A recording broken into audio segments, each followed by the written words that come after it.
بسم اللہ الرحمن الرحیم۔ السلام علیکم اسٹوڈنٹس، ایم اے فاؤنڈیشن اسکول میں خوش آمدید۔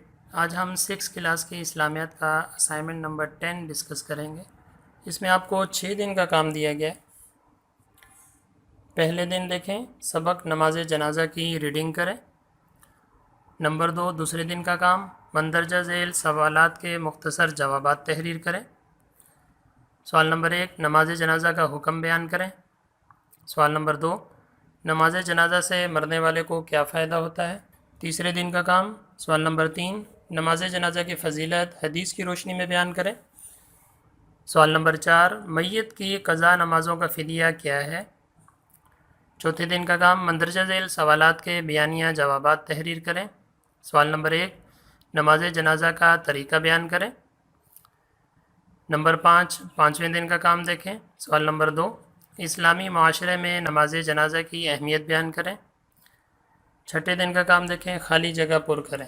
سب سے پہلے آپ ٹائٹل پیج بنائیں گے اپنے سبق کا، نماز جنازہ، نیچے تاریخ لکھ دیجیے گا۔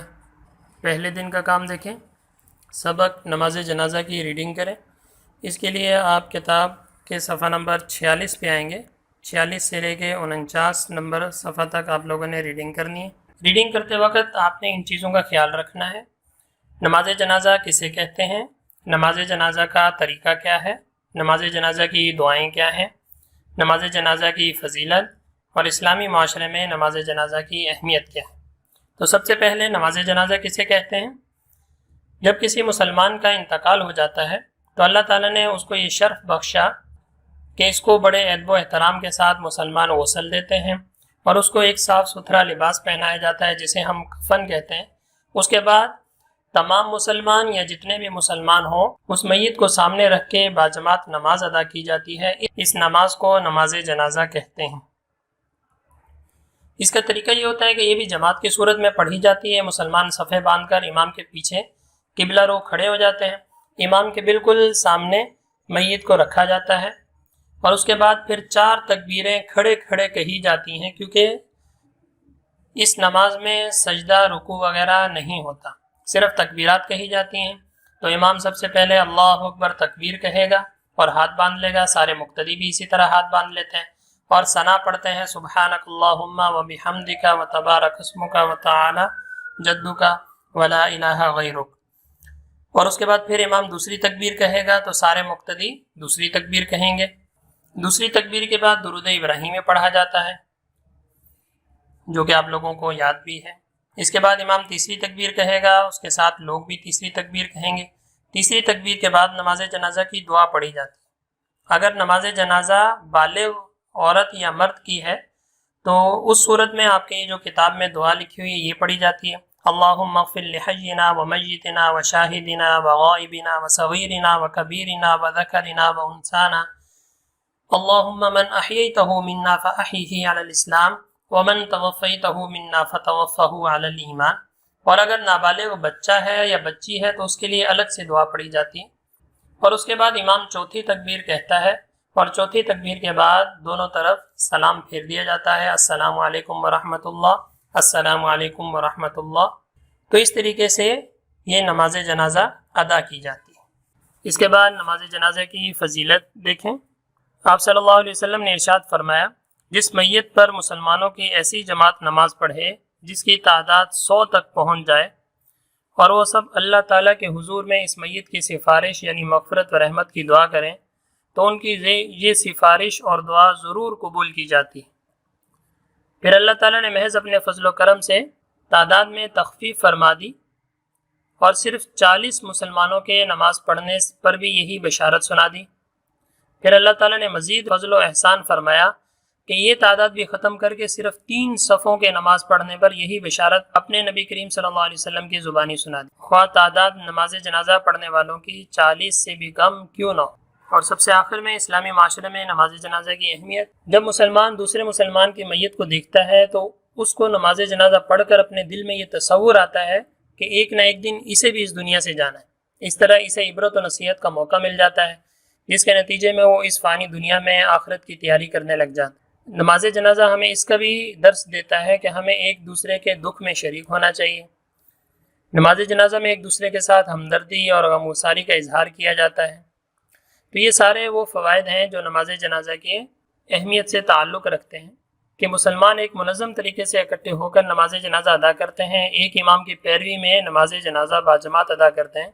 इस तरह छोटे बड़े, अमीर व गरीब और ग़ुलाम व आका का तसव्वुर ख़त्म हो जाता है। तो ये तसव्वुर ख़त्म हो जाता है कि कोई बड़ा है या छोटा है, क्योंकि नमाज जनाजा चाहे गरीब हो, चाहे अमीर हो, चाहे बादशाह हो, तो ये हमें इस चीज़ का पैगाम देता है कि सब ने इस दुनिया से रुखसत हो जाना है। तो रीडिंग में आपको ये बुनियादी चीज़ें समझ में आ जाएंगी कि नमाज जनाजा किसे कहते हैं, इसका तरीका क्या है, इसकी दुआएं कौन सी हैं, नमाज जनाजा की फजीलत आप सल्लल्लाहु अलैहि वसल्लम ने क्या फरमाई, और इस्लामी माशरे में नमाज जनाजा की अहमियत क्या है। रीडिंग के बाद दूसरे दिन का काम देखें। मंदरजा झेल सवालात के मुख्तसर जवाबात तहरीर करें। सवाल नंबर 1, नमाज जनाजा का हुक्म बयान करें।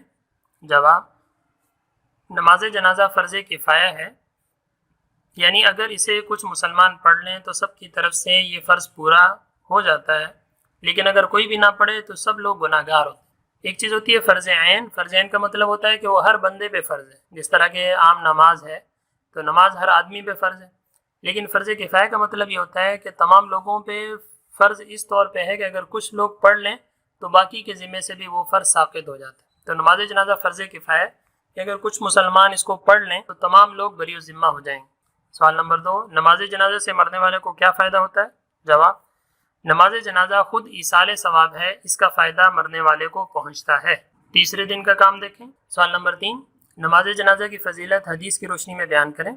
जवाब, रसूलुल्लाह सल्लल्लाहु अलैहि वसल्लम ने इरशाद फरमाया, जिस मैयत पर मुसलमानों की ऐसी जमात ने नमाज पढ़ी जिनकी तादाद 100 तक पहुँच जाए तो अल्लाह ताला इन मुसलमानों की दुआ ज़रूर कबूल करते हैं, यानी इस मैयत की मग़फ़िरत फरमा दी जाती है। सवाल नंबर 4, मैयत की क़ज़ा नमाज़ों का फ़िदिया क्या है। जवाब, मैयत की क़ज़ा नमाज़ों का फ़िदिया ये है कि हर नमाज के बदले 2.25 किलो गंदम या इसकी कीमत दी जाए, यानी जो सदका फ़ितर है आजकल जिस तरह 100 रुपया मकदार मुकर्रर है, तो अगर मैयत ने कुछ नमाज़ें मैयत की रह गई हैं और उसने वसीयत की है तो उसकी तरफ से अगर फ़ी नमाज के बदले में 100 रुपया सदका फ़ितर दे दिया जाए तो उम्मीद है कि अल्लाह ताला उसको मुआफ़ फरमा दें। चौथे दिन का काम देखें। मंदरजा झेल सवालात के बयानिया जवाबात तहरीर करें। सवाल नंबर 1, नमाज जनाजा का तरीका बयान करें। जवाब, नमाज जनाजा का तरीका, पहले आप लोग हेडिंग डालेंगे। नमाज जनाजा जमात की सूरत में पढ़ी जाती है, मगर इसमें रुकू व सजदे अदा नहीं किए जाते। मुसलमान सफ़े बांधकर इमाम के पीछे किबला रुख खड़े होकर नमाज अदा करते हैं। नमाज जनाजा में 4 तकबीरें कही जाती हैं। पहली तकबीर के बाद सना पढ़ी जाती है। नंबर 2, दूसरी तकबीर के बाद दुरूद इब्राहिमी पढ़ा जाता है। नंबर 3, तीसरी तकबीर के बाद नमाज जनाजा की दुआ पढ़ी जाती है। नंबर 4, चौथी तकबीर के बाद सलाम फेरा जाता है। 5वें दिन का काम देखें। इस्लामी माशरे में नमाज जनाजा की अहमियत बयान करें। जवाब, हेडिंग डालेंगे। इस्लामी माशरे में नमाज जनाजा की अहमियत। मंदरजा झेल बातों से नमाज जनाजा की अहमियत का अंदाज़ा लगाया जा सकता है। नंबर 1, नमाज जनाजा पढ़कर दिल में ये तसव्वुर पैदा होता है कि एक ना एक दिन हमें भी इस दुनिया से जाना है। नंबर 2, नमाज जनाजा मुसलमानों में उख़ुवत, हमदर्दी, इत्तेफाक और इत्तेहाद का सबब बनता है। नंबर 3, नमाज जनाजा ये एहसास दिलाता है कि हमें एक दूसरे के दुख दर्द में शरीक होना चाहिए। नंबर 4, मुसलमान एक इमाम की पैरवी में नमाज जनाजा बाजमात अदा करते हैं। इस तरह छोटे बड़े, अमीर व गरीब और ग़ुलाम व आका का तसव्वुर ख़त्म हो जाता है। छठे दिन का काम देखें। खाली जगह पुर करें। खाली जगह आप लोगों ने ब्लैक पेन से लिखनी है, बाकी ब्लू पेन से लिखना है। नंबर 1, दुनिया में आने वाला हर शख्स डैश को बरहक समझता है, मौत को बरहक समझता है। नंबर 2, नमाज जनाजा में दूसरी तकबीर के बाद दुरूद इब्राहिमी पढ़ा जाता है। नंबर 3, नमाज जनाजा फ़र्ज़ किफ़ाया है। नंबर 4, नमाज जनाजा में एक दूसरे के साथ हमदर्दी और गमगुसारी का इजहार किया जाता है। नंबर 5, फ़िदिये की रकम इस आदमी को दी जाती है जो मुस्तहिक़ ज़कात हो।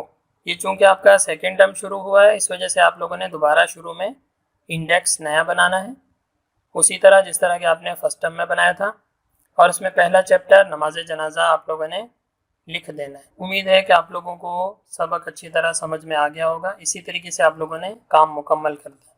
अस्सलाम वालेकुम।